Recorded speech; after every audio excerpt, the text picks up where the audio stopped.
আসসালামু আলাইকুম। আমরা এখন নতুন একটা বেসিক টপিক নিয়ে আলোচনা করব, সেটা হচ্ছে আড়াআড়ি গুণন। আড়াআড়ি বা কোণাকুণি গুণন।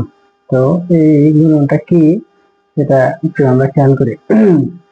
এখানে একটা ইকুয়েশন আছে যে 3/x ইকুয়াল হচ্ছে 3/5।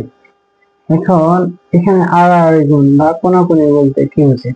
দেখো, কোণাকুণি বলতে আমরা বুঝি এখানে একটা কোণা উপরে, এখানে একটা কোণা নিচে, এবং এইটা আর এটা গুণ হবে, আর এখানে নিচে 3 উপরে 5, এই দুইটা গুণ হবে। তাহলে আর গুণ বলতে বোঝায় একটা উপরের সংখ্যাটা আর একটা নিচের সংখ্যাটার সাথে গুণ হবে, আর একটা নিচের সংখ্যাটা উপরের সংখ্যাটার সাথে গুণ হবে। তাহলে কি হলো দেখো, যেহেতু এখানে মাঝখানে সমান সমান আছে, সেজন্য আমাদেরকে সামনে বা অথবা তীর চিহ্ন দিতে হবে। আমরা বা চিহ্নটা ব্যবহার করলাম, সেটা সমান সমান কি হবে, এখানে বা 3 আর x গুণ হয়ে হচ্ছে 3x, এটা সমান সমান এখানে 3 আর 5 গুণ হয়ে 3×5 = 15, এটা হবে এটা।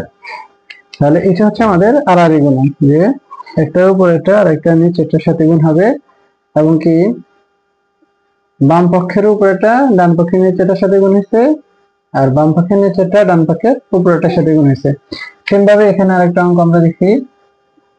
এখানে হচ্ছে y/2 ইকুয়াল হচ্ছে 9/3। তো এখানে আমরা যে কোনোটাকে আগে লিখতে পারি, কোনো সমস্যা নাই। যেমন এখানে আমি x আর 3 গুণ করে এটাকে আগে লিখছি, এবং 3 আর 5 গুণ করে 15 এটাকে পরে লিখছি।